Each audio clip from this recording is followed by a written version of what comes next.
ओम। वाणी चल रही थी 5 जनवरी 1968। तीसरे पेज के अंत में बात चल रही थी विश्व में शांति कैसे हो। मूल बात यही है समझाने की। मनुष्य तो बिल्कुल ही पत्थर बुद्धि है। इसको कहा जाता है कांटों का जंगल, और नई दुनिया सत्य को कहा जाता है फूलों का बगीचा।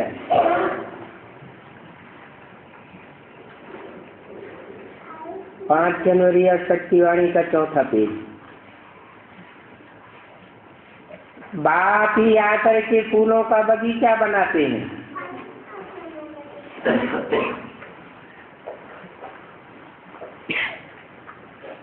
अरे कांटों का जंगल कौन बनाते हैं? बाप है ऊंच के ऊंच। बापों का बाप कहा जाता है।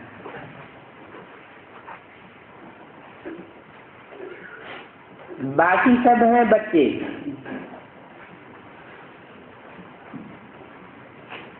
बच्चे जो भी हैं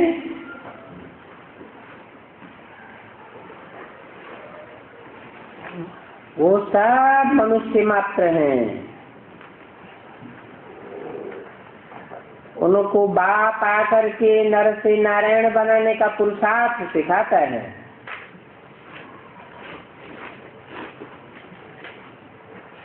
जो पुरुषार्थ करते हैं वो कांटों से फूल बनते हैं।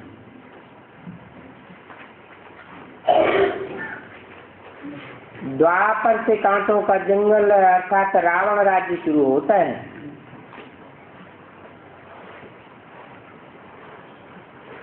परंतु द्वापर क्यों हुआ, क्यों नाम पड़ा?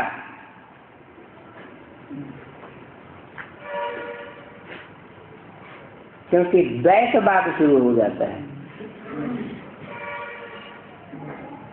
देवताएं होते हैं अद्वैत,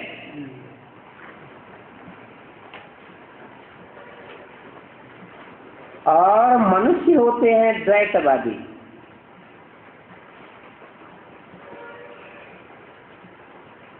मनुष्य ही देवता बनते हैं। परंतु जब बाप को पहचानते हैं,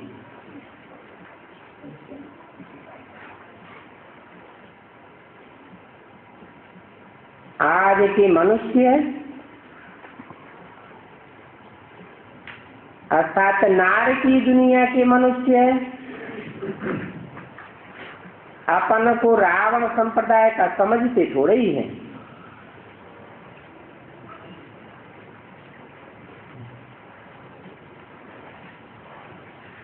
समझे इस कांटों के जंगल में शांति कहाँ की आती है? रावण कौन है ये भी किसी को पता नहीं है।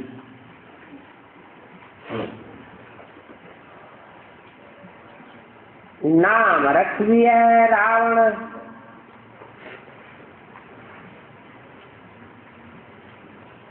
ये रोने की दुनिया है। कोई अंदर से रोते हैं, कोई बाहर के आंसुओं से रोते हैं।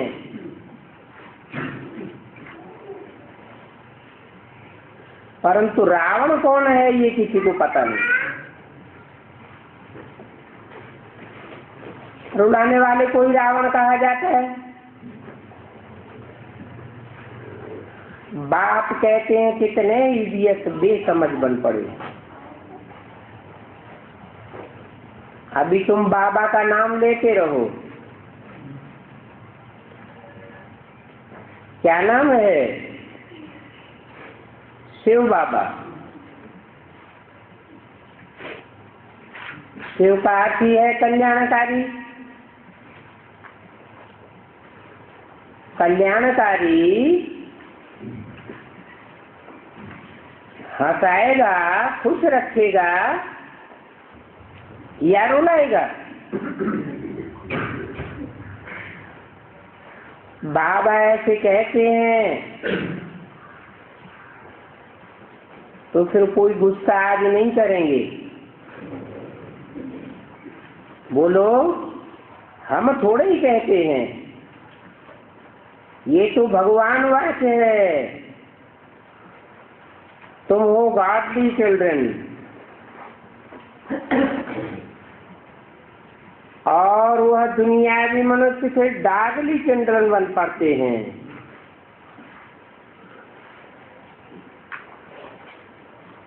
जो अल्लाह के बच्चे थे तो उल्लू के बच्चे बन जाते हैं। क्रोध, देह, अभिमान बहुत है ना। गाते भी हैं अंधे की औलाद अंधे।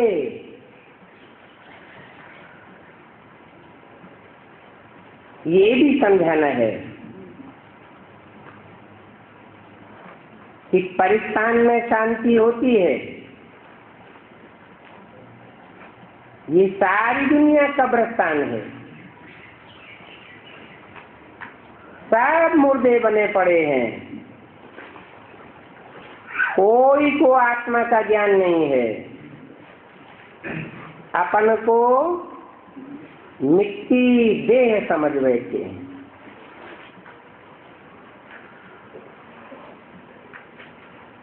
कब्रिस्तान में तो मिट्टी ही मिट्टी होती है, मिट्टी में दफन हो जाते हैं।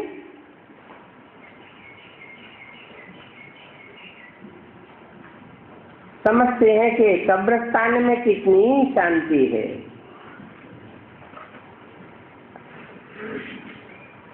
परंतु कब्रिस्तान में होती है अशांति।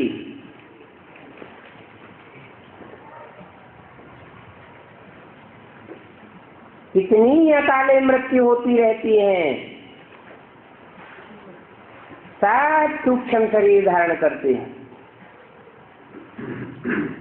भूत प्रेत बनते रहते हैं, अशांति फैलाते रहते हैं। शांति तो परिस्तान में होगी ना। बाप बागवानी आकर के फूलों का बगीचा बनाते हैं,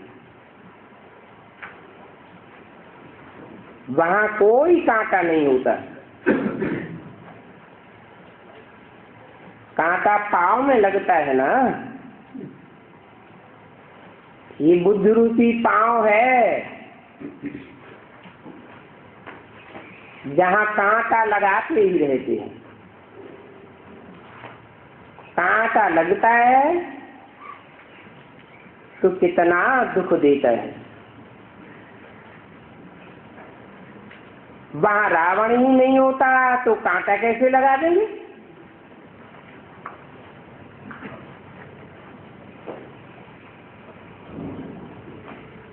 ये समझने की बात है।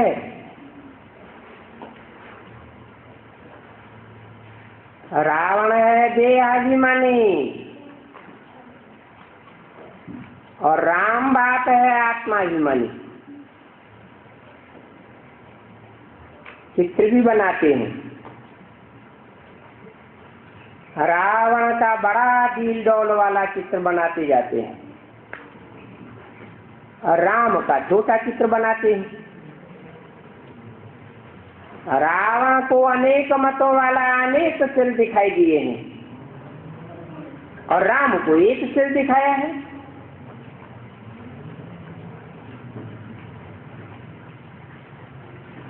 एक सिर से जरूर एक मत ही देवेंगे ना। रावण अनेक सिर वाला है तो अनेक मतें देता है। वहां नई दुनिया में अनेक मतें होती ही नहीं। तो कांटा लगाने की बात ही नहीं, समझ से कुछ भी नहीं। तो कहा जाता है रीढ़ बकरी के आजान है सुरमंडल के साज को।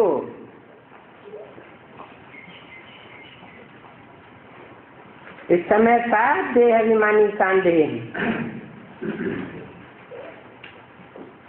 और बाप आकर इन देह अभिमानी सांधों को आत्मा अभिमानी मनुष्य से देवता बनाते हैं।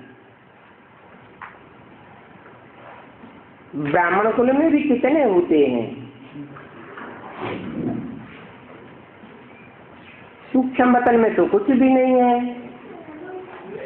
ये सब साक्षात्कार की बातें हैं।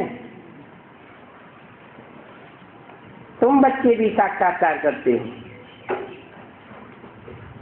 लाइट कैसे आती है, क्या होता है, उसका साक्षात्कार होता है। बाकी सूक्ष्म वतन में तो कुछ भी नहीं। मुख्य है ही मूल वतन और स्थूल वतन।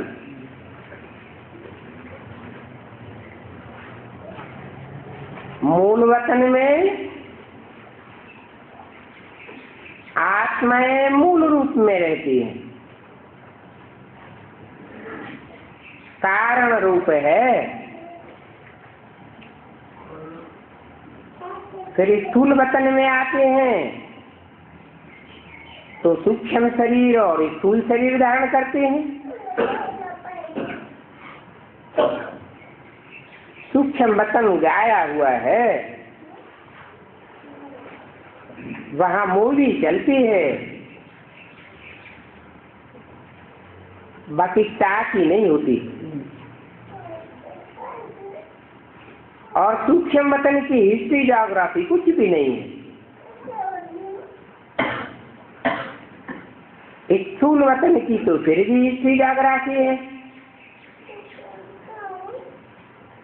परंतु ज्योग्राफी भी तब दिखाते हैं जब रावण राज्य होता है।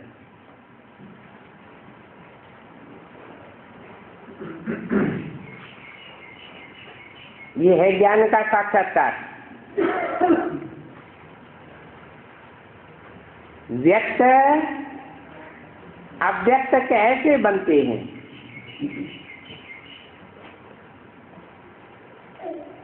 आत्मा है अव्यक्त, जो इन व्यक्त आंखों से देखने में नहीं आती। और आत्मा जब शरीर धारण करती है तो व्यक्त बन जाती है। उसे कहा जाता है व्यक्ति।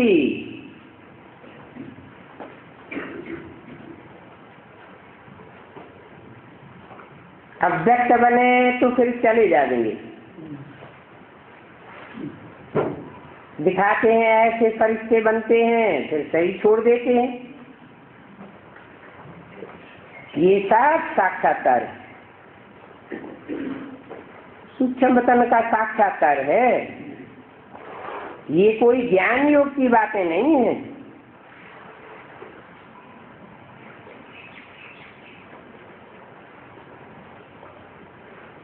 बाबा तो कहते हैं ध्यान में भी टाइम वेस्ट होता है।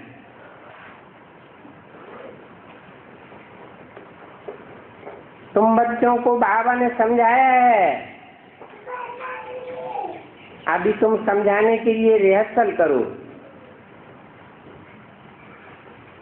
तो इससे हर एक की अवस्था का मालूम पड़ जाएगा। भूतों को भी भगाना चाहिए,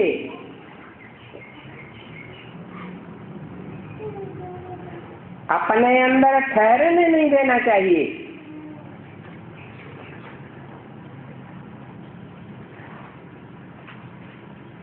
ये भूत प्रेत योनियां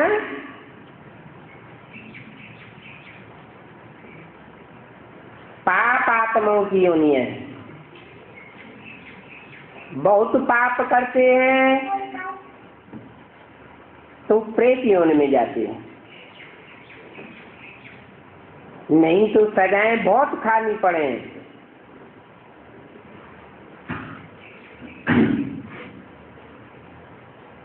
पदभ्रष्ट हो जाएगा। इसलिए भूतों को भगाना चाहिए। कैसे भागेंगे? आत्म की स्मृति में रहने से ही भूत भागेंगे।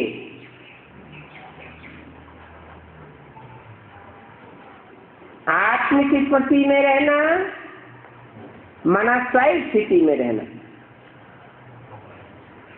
देखो, बाप सदा ही स्वयं स्थिति वाला है तो सदाशिव कहा जाता है। वो सदाशिव सदा कल्याणकारी है, कभी अकल्याण नहीं करता।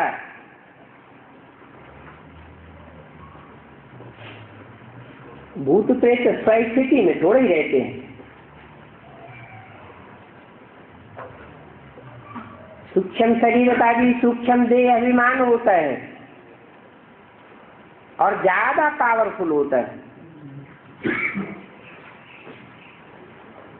अच्छा, मीठे मीठे सिकिल्दी रूहानी बच्चों प्रति रूहानी बाप व दादा का याद प्यार, गुड मॉर्निंग और नमस्ते।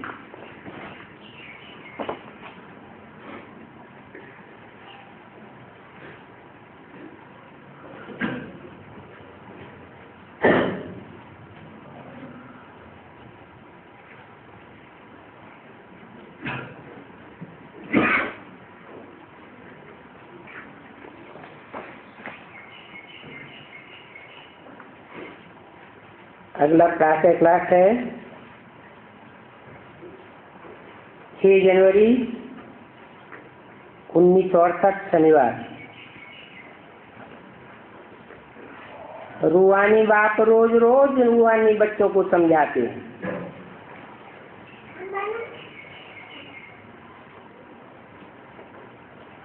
और बच्चे भी अपने को आत्मा समझ करके बाप से समझते हैं।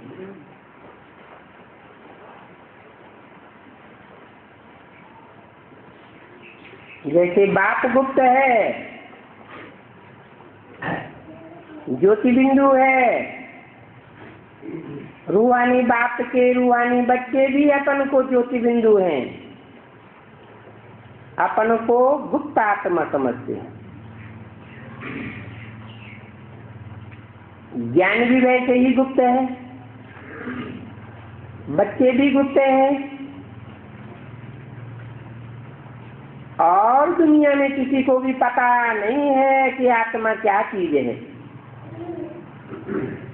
और परम पिता परमात्मा क्या चीज है।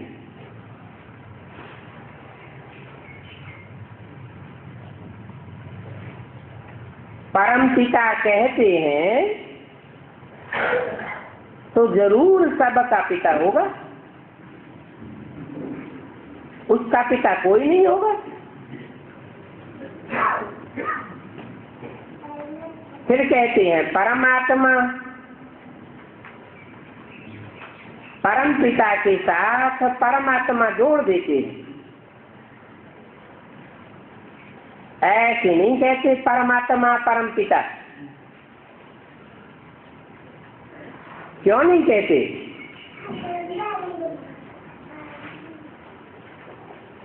क्योंकि बड़े को पहले रखा जाता है और छोटे को बाद में रखा जाता है।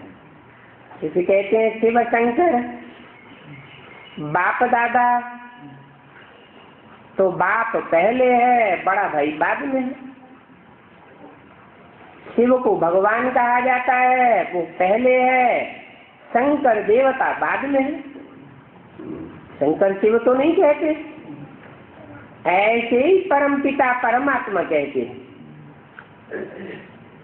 जब परमात्मा कहते हैं तो साबित होता है कि कंट्रास्ट है किसके साथ?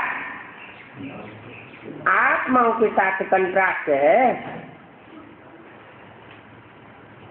साधारण आत्मा नहीं, परमात्मा। जो भी जन्म मरण के चक्र में आने वाली आत्माएं हैं, उनके बीच में परम पार्टधारी आत्मा पार्ट बजाती है ना।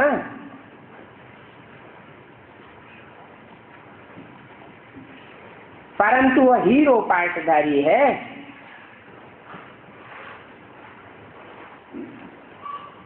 हीरो पार्टधारी तो रंगमंच में ऑलराउंड पार्ट बजाने वाला होता है।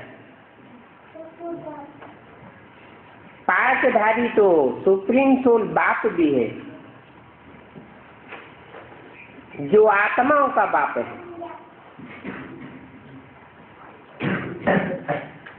मनुष्यों का बाप नहीं है, परंतु उनको हीरो पार्टधारी नहीं कहेंगे।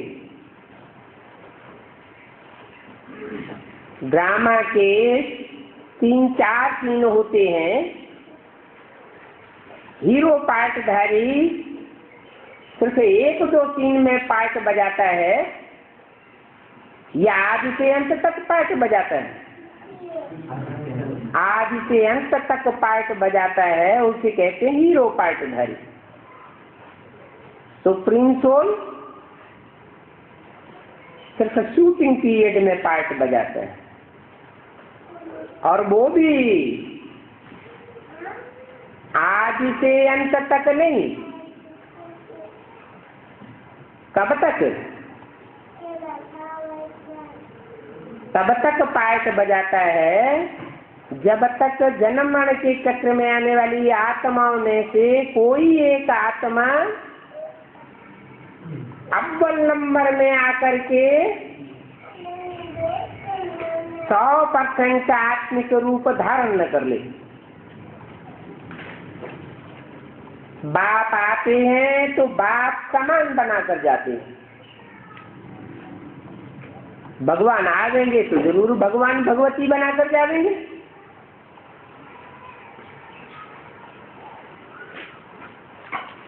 तो जो पहले नंबर में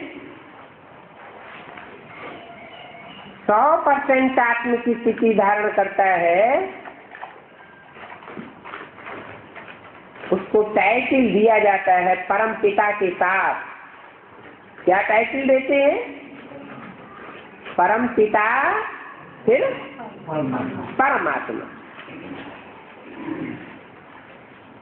इसलिए परमात्मा पहले नहीं है। परमात्मा को परमात्मा बनाने वाला कौन? परम पिता।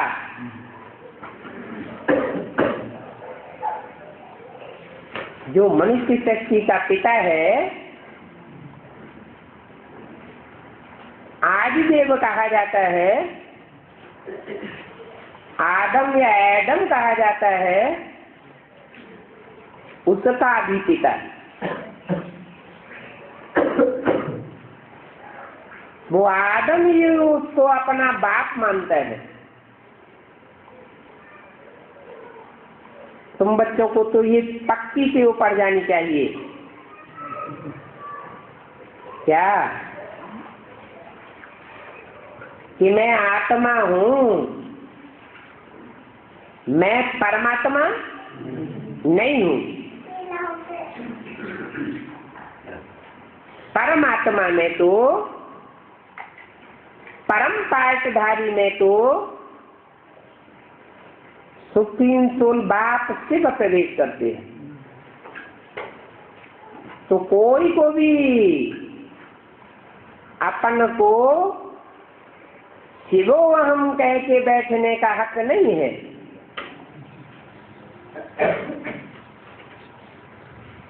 शिव अलग है, जो सदैव शिव है, वो कभी भी अशिव होता नहीं। कोई बच्चे के प्रति, कोई आत्मा के प्रति अकल्याणकारी होता नहीं। परंतु आत्माएं जो सत्य रूपी रंगमंच पर पार्ट बजाने वाली हैं, पार्टधारी हैं, वो कभी कल्याणकारी पार्ट बजाती और कभी अकल्याणकारी पार्ट भी बजाती। परम पिता जिस परम आत्मा में प्रवेश करता है, वो भी कभी कल्याणकारी पार्ट बजाता है तो कभी अकल्याणकारी पार्ट भी बजाता है। इसलिए बोला है राम बाप को कहा जाता है, परंतु राम भी रावण बनता है।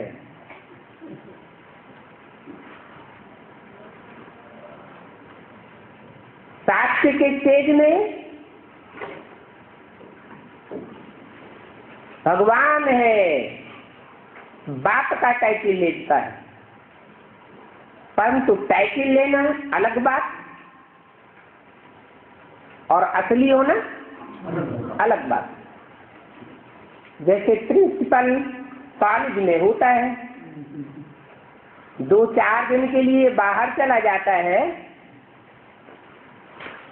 तो कोई को वाइस प्रिंसिपल के पद पर बैठा दिया जाता है, उसको भी रिगार्ड के लिए कहते हैं प्रिंसिपल साहब, तो क्या प्रिंसिपल हो गया? नहीं। ऐसे ही भगवान तो एक ही होता है, भगवान के साथ भगवती नहीं होती। वो एक ही पर्सनालिटी में त्वमेव माता च पिता त्वमेव कहा जाता है।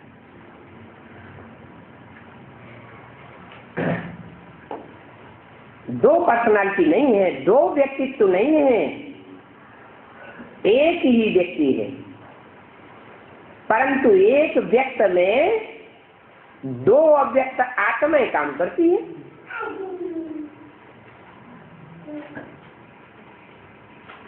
तीन आत्माएं काम करती है तो त्रिमूर्ति शिव कहा जाता है।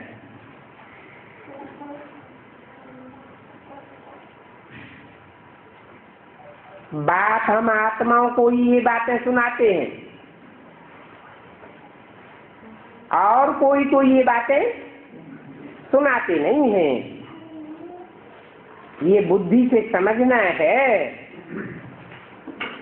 और एक्टिविटी में आना है कि हम आत्मा हैं, न परमात्मा है न शिवो हम। वो तो अपन को शिवो हम ब्रह्मास्मि कह देते हैं। अब ढेर के ढेर शिवो हम ब्रह्मा कैसे हो जाएंगे?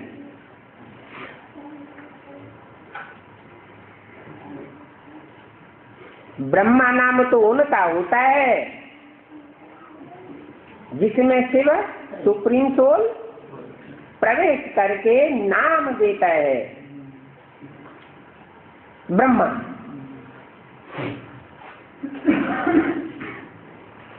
फिर एक्टिविटी में भी आते हैं, जैसा नाम वैसी एक्टिविटी। नाम ही है ब्रह्मा तो एक्टिविटी कैसी होगी? ब्रह्मा ने बड़ी माँ माने माँ माने बड़ी माँ के रूप में पार्ट बजाने वाले। फिर उनमें है प्रजापिता ब्रह्मा।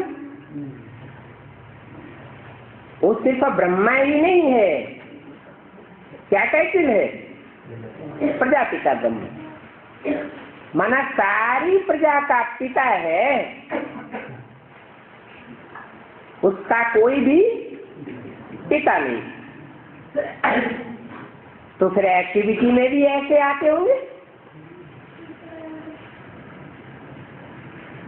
बाकी धंधा आदि तो सभी को करना है।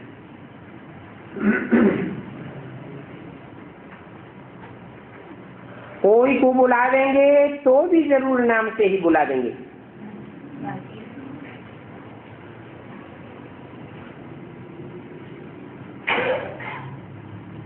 नाम रूप सभी को जरूर होता है,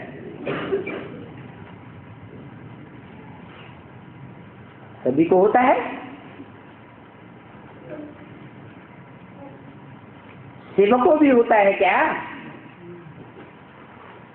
है? हाँ, मेरा नाम शिव है, मेरी आत्मा का नाम शिव है, बिंदु। वो बिंदु है, वो कभी बदलता नहीं। परंतु उसकी नाम रूप एक्टिविटी होती है या नहीं होती है? नाम किस आधार पर पड़ेगा? बिंदी क्या फुदक फुदक के काम करेगी? काम करने के लिए तो जरूर शरीर चाहिए। तो नाम रूप में तो सभी है जरूर, लेकिन शिव सदा शिव कहा जाता है। नाम रूप में होते हुए भी नाम रूप में अटैचमेंट कभी नहीं होता, और मनुष्य आत्माओं का नाम रूप में अटैचमेंट हो जाता है। नाम रूप में है तो ही बोल सकते हैं अथवा कुछ भी कर सकते हैं। सिर्फ यही पक्का निश्चय करना है कि मैं आत्मा हूँ। निराकार परमपिता परमात्मा हमको समझाए रहे हैं।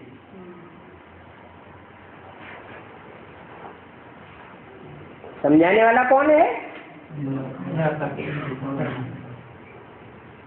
जो सदैव निराकारी स्टेज में रहने वाला है, साकारी स्टेज में नहीं रहता, वो हमको समझाने वाला है। समझाने वाला कोई ब्रह्मा नहीं है, प्रजापिता ब्रह्मा नहीं है। कौन है समझाने वाला? सुप्रीम सोल परम पिता परमात्मा ही हमको समझाने वाला है। महिमा सारी एक निराकार की है।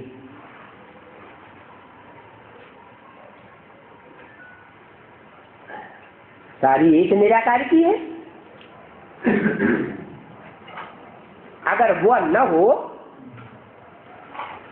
तो रामकृष्ण आत्माओं की कोई महिमा होती है क्या? महिमा बन तो कोई काम किया है क्या? 84 के चक्र में तो आते हैं, फिर 63 जन्मों में विश्व का कल्याण किया क्या? कल्याण किया या कल्याण किया है?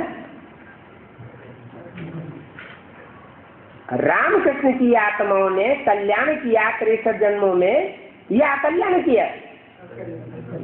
अपना भी अकल्याण किया, नीचे गिरते आए, और दूसरों का भी अकल्याण किया। जो अपना ही कल्याण नहीं कर सकता, वो दूसरों का कल्याण क्या करेगा? हाँ, उनके द्वारा कल्याण तब होता है जब सदा शिव उनमें प्रवेश करता है।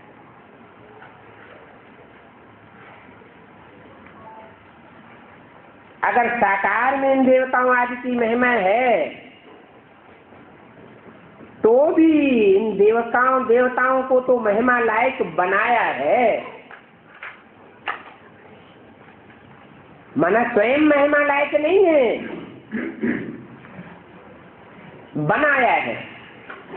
तो जरूर कोई ने बनाया है, तो बनाने वाले की महिमा हुई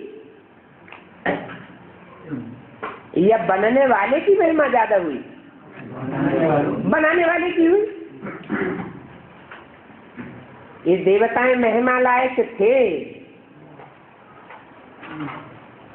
अब नहीं है। सदैव महिमा लायक नहीं रहते, क्योंकि देह के सुख भोगते भोगते आत्मा की बैटरी डिस्चार्ज हो जाती है।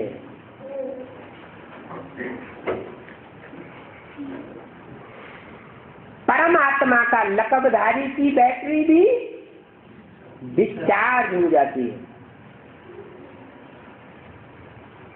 परम पिता एक ऐसी सुप्रीम सोल है जिसकी बैटरी कभी डिस्चार्ज नहीं होती, परंतु वो जन्म मरण के चक्र में नहीं आता है।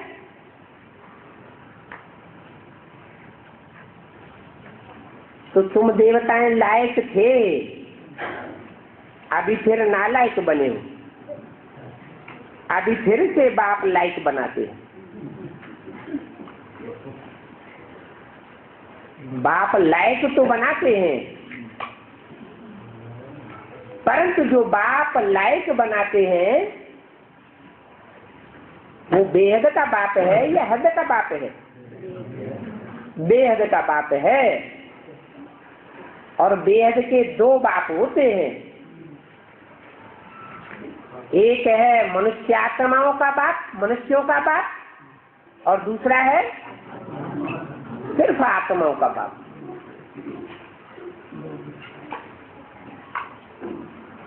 तो लायक बनाने वाला कौन है? आत्माओं का बाप लायक बनाने वाला है। आत्माओं का बाप लायक बनाने वाला है, लेकिन जब ठाकर में आए उसके बाद लायक बनता है। ठीक है, यही बात तो बता रहे हैं, लायक बनाने वाला है, परंतु साकार में आता है तब लायक बनाता है। इसका मतलब हुआ कि सिर्फ आत्मा कुछ नहीं कर सकती, आत्मा को भी कुछ करने के लिए साकार चाहिए, और एक साकार के द्वारा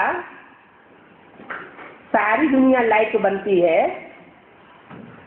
या अनेक साकार चाहिए? एक ही साकार चाहिए, रुद्रमाला नहीं चाहिए है? रुद्रमाला जो है वो किस बात की यादगार है? रुद्रमाला मुख लेने की यादगार है। हाँ, ये जरूर है तो उन रुद्राक्ष के मणकों में यादगार रूप में ये जरूर कहावत है कि एक मुख वाला मणका एक ही है और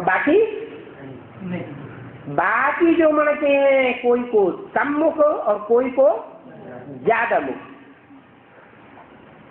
परंतु एक मुख से सदैव बात नहीं करते। माना जो शिव की बात है उस बात में कुछ न कुछ निश्चय की कर देते हैं। तो जिस एक की महिमा है वो महिमा सिर्फ व्यक्त की कहें या अव्यक्त की कहें? व्यक्त रूप में महिमा है या अव्यक्त रूप में महिमा है? व्यक्त बनता है, व्यक्ति बनता है, पर्सनालिटी कही जाती है तो महिमा है, और उस पर्सनालिटी में जब सुप्रीम सोल शिव चला जाता है तो उस पर्सनालिटी में डिग्रेडेशन होना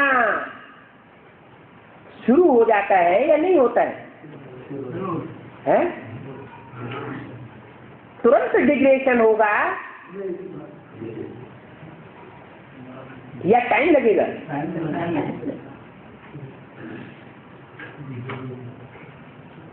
इसलिए कहते हैं चढ़ती कला, जब तक दुनिया का टोटल विनाश न हो तब तक जो रुद्रमाला के मणके हैं वो समझदार कहे जाते हैं,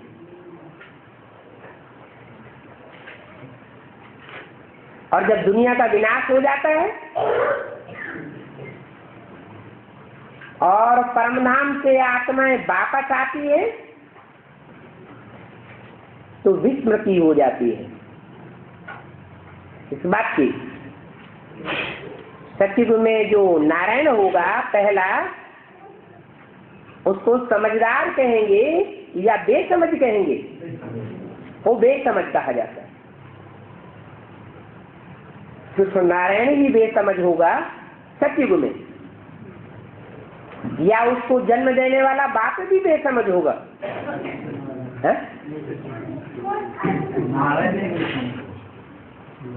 सतयुग का 8 नारायण और संगम युग का 1 नारायण, जो नर से नारायण बनता है, वो नर से नारायण बनने वाला समझदार तब तक है जब तक इस 5 तत्व की तमो प्रधान दुनिया का पूरा 100% परिवर्तन नहीं होता है। महाविनाश होता है तो पूरा परिवर्तन हो जाता है। तो जो ब्राह्मण है वो संपूर्णता की स्टेज पर पहुंचने के बाद फिर क्या बनते हैं? ब्राह्मण तो देवता बनते हैं। उन देवताओं में ऊंच से ऊंच त्रिदेव कहे जाते हैं, परंतु वो त्रिदेव कौन से युग के हैं? सतयुग के हैं, त्रेता के हैं या संगम के हैं? संगम के हैं। सतयुग त्रेता का उनका कोई गायन नहीं है। जो संगम युग में उनका गायन है, जरूर चढ़ती कला में जाते हैं। तो कहते हैं चढ़ती कला तेरे बहाने सर्व का भला।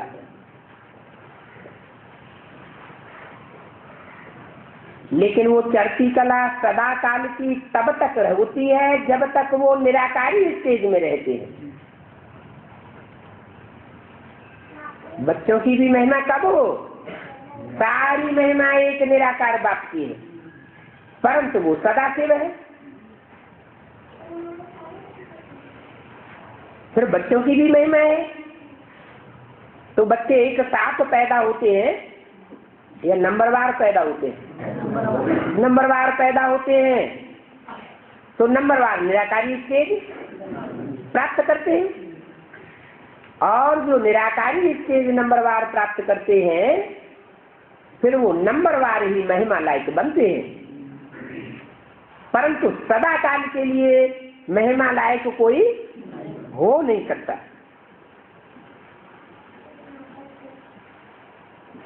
तो साबित हुआ कि निराकारी स्टेज की सारी महिमा है। साकार अर्थात देह भान जब तक है, देह में जब तक आत्मा धरी हुई है, देह को धारण किए हुए है, देह से डिटैच नहीं है, तो उसकी महिमा नहीं है।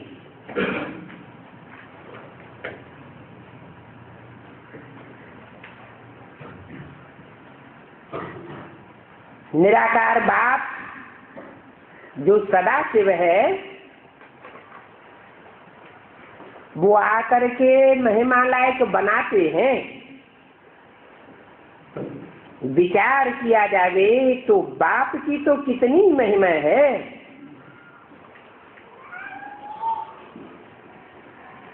कितनी उन्होंने सर्विस की हुई है। ड्रामा चलता ही रहता है। ये बहुत समझने की बातें हैं। परमात्मा की तो बहुत ही महिमा गाते हैं, परंतु परमात्मा का टाइटलधारी कब है? जब उसमें निराकार सदाशिव प्रवेश करता है, वो ही समर्थ है। प्रवेश करके आप समान बनाए देता है। आप समान माना निराकारी, निर्विकारी, निरहंकारी बनाए देता है। वो ही समर्थ है। कुछ न कुछ करते तो हैं। अभी हम तो बहुत थोड़ी महिमा गाते हैं। क्या? किसकी? परमपिता परमात्मा की हम जो महिमा गाते हैं बहुत थोड़ी, जितना जानते हैं उतनी महिमा गाते हैं। बाकी उनकी महिमा है बहुत।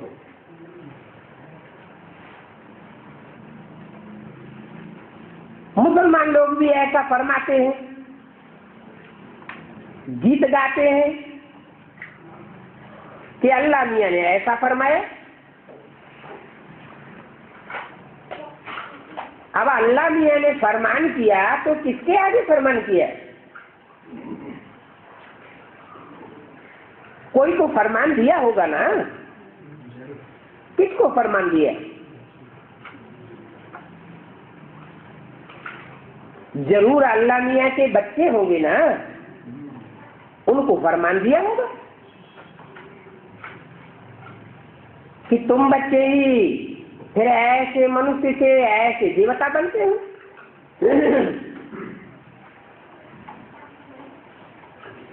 तो अल्लाह मियां ने किसी के प्रति तो फरमाया होगा ना।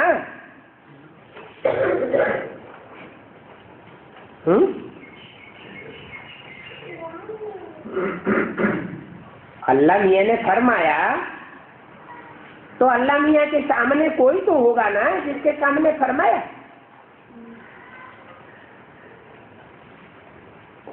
मुसलमानों से पूछो कि अल्लाह मियां ने कैसे फरमाया। क्या आसमान से आवाज आती है? अगर आसमान से आवाज आती है तो कहेंगे किसी के सामने नहीं फरमाया।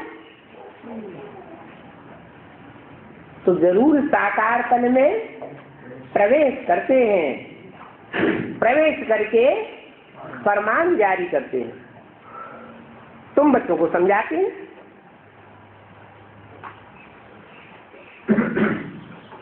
समझाने वाले का किसी को कोई पता नहीं चलता।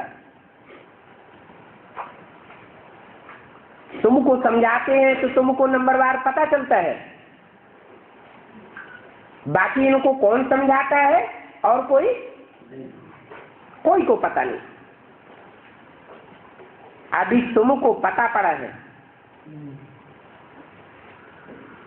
फिर ये ज्ञान गुम हो जाएगा। अभी पता पड़ा है। अभी माना कौन सा युग?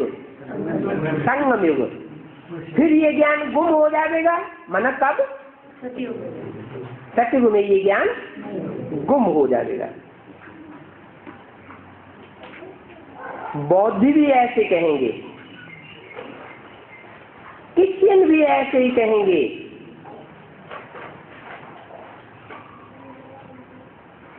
परंतु बुद्ध भगवान ने क्या फरमाया?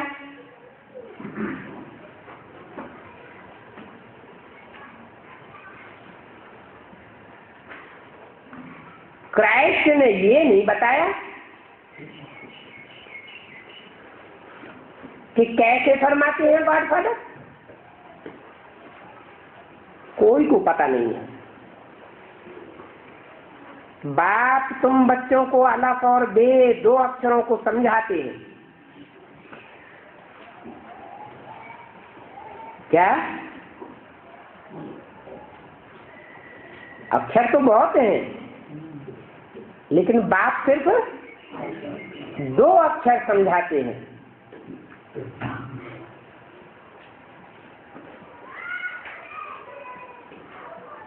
दो अक्षर क्यों? क्योंकि वो दो अक्षर ही मुख्य हैं। अलफ, अलफ माने खड़ा डंडा, जो पुरुषार्थ में खड़ा रहता है, और बे माना बड़ा डंडा। है पड़ा हुआ डंडा, परंतु फिर भी महिमा है।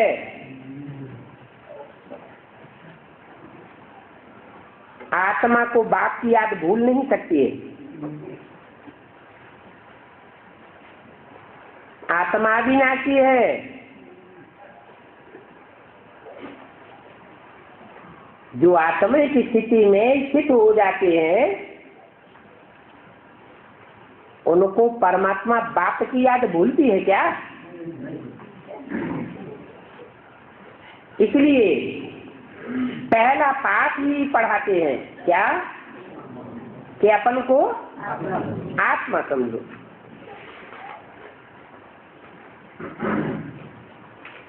आत्मा भी अविनाशी, आत्माओं का बाप भी अविनाशी।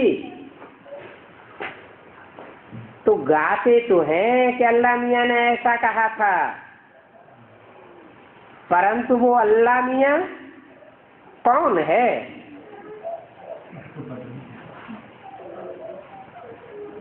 और उसने क्या क्या कहा था? उनसे कहा जाए वो बताओ, क्लियर करो। अल्लाह मियां ने क्या कहा था और वो अल्लाह मियां कौन है? वो कुछ भी नहीं जानते। कौन है? न वो मुसलमान जानते और न वो क्रिश्चियन जानते। अल्लाह मियां को तो ठीक कर भीतर में ठोक दिया है। ढूंढते रहे, कहीं नहीं मिला, तो क्या कह दिया? भीतर भीतर सब में है। आत्मा तो परमात्मा, क्यों हम ही भगवान हैं। जैसे छोटे बच्चे होते हैं, उनसे पूछा है तुम्हारा बाप कौन? बताएंगे। फिर उसका बाप कौन? बताएंगे। फिर उनका बाप कौन? पूछते जाओ तो फिर कहेंगे हम।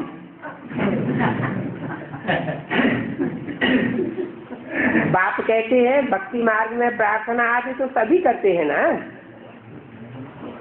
अभी तुम जानते हो कि जो भी आते हैं भले कितनी भी प्रार्थना आदि करें, परंतु उस प्रार्थना से फायदा होता है क्या? है? कोई सामने हो तो उसकी प्रार्थना करें तो कुछ फायदा भी हो।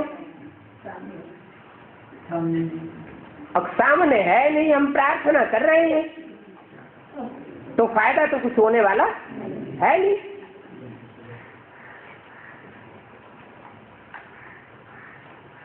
अभी ईश्वरीय ज्ञान में भी जो छोटे छोटे बच्चे हैं, बच्चा बुद्धि बेसिक नॉलेज उठाए रहे हैं, उनका क्या हाल है? प्रार्थना करते हैं या नहीं करते? करते हैं। प्रार्थना करते हैं, परंतु नीचे उतरते जाते हैं या ऊपर चढ़ते हैं? किससे प्रार्थना करते हैं? ब्रह्मा है सामने? ब्रह्मा भी सामने नहीं। कहते हैं हम ब्राह्मण हैं और हम असली ब्राह्मण हैं।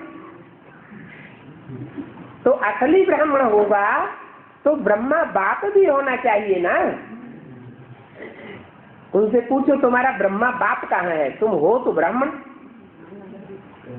तो कहेंगे सूक्ष्म वतन में। तुम्हारा बाप सूक्ष्म वतन में, तुम यहाँ क्यों रहते हुए? तो कहते हम भी चले जाएंगे। फिर मिलेगा क्या? तो तुम जानते हो सब नीचे उतरते जाते हैं। और सबको तमो प्रधान से सतो रजो तमो में आना ही है। क्या?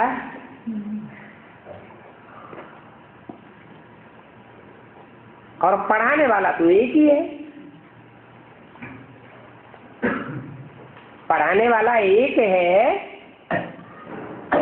वो पढ़ाने वाला सन्मुख ही ना आवे तो प्रार्थना कैसे सुनेंगे, कैसे सुना देंगे? क्राइस्ट बौद्ध आदि जो भी आते हैं उनको बाद में नीचे उतरना ही है।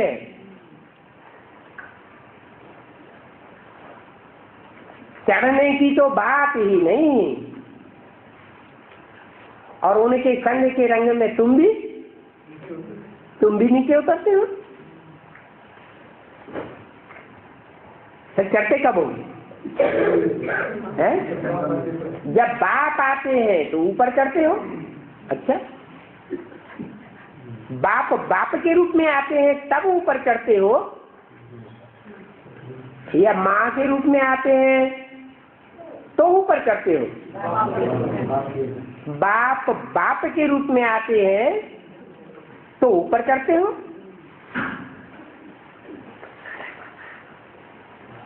ऊपर चढ़ने का भी कोई एक ठिकाना होगा ना। जैसे घोड़ों की रेस होती है तो कोई पॉइंट होता है निश्चित। ऐसे ये आत्मा रूपी घोड़े हैं, अश्वरेश हो रही है, उस ठिकाने तक पहुंचेंगे और रेस पूरी हो जाएगी। तो अभी तुम्हारा चढ़ना है, बस शूटिंग होती रहती है। क्या शूटिंग होती रहती है? चढ़ने और उतरने की शूटिंग होती रहती है। हमें उन राहों पर चलना है या चढ़ना और गिरना और संभलना है। जैसे पहाड़ की ऊंची चोटी पर चढ़ते हैं और तूफान आ जाता है जोर से, तो क्या चढ़ते रहते हैं? कहीं न कहीं शेल्टर, शरण लेनी पड़ती है। इसका मतलब नीचे उतर गए क्या? अरे अंदर से तो दृढ़ निश्चय है ना कि हमें ऊपर चढ़ना है। साइकिल पर सवारी सीखने वाला सीखना शुरू करता है तो दौड़ता ही चला जाता है या गिरता भी है? गिरता भी है और झट उठ के खड़ा भी हो जाता है। तो हिम्मते बच्चे मददे बाप। जो हिम्मतवान बच्चे हैं उनका उतरना नहीं कहा जाता। उतरते तो हैं थोड़े टाइम के लिए, परंतु अंदर से हिम्मत भरी हुई है तो उतरना नहीं है। परंतु जब बाप नहीं होते हैं 2.5 वर्ष के ब्रॉड ड्रामा में, तब उतरना ही उतरना होता है। चढ़ने की तो बात ही नहीं।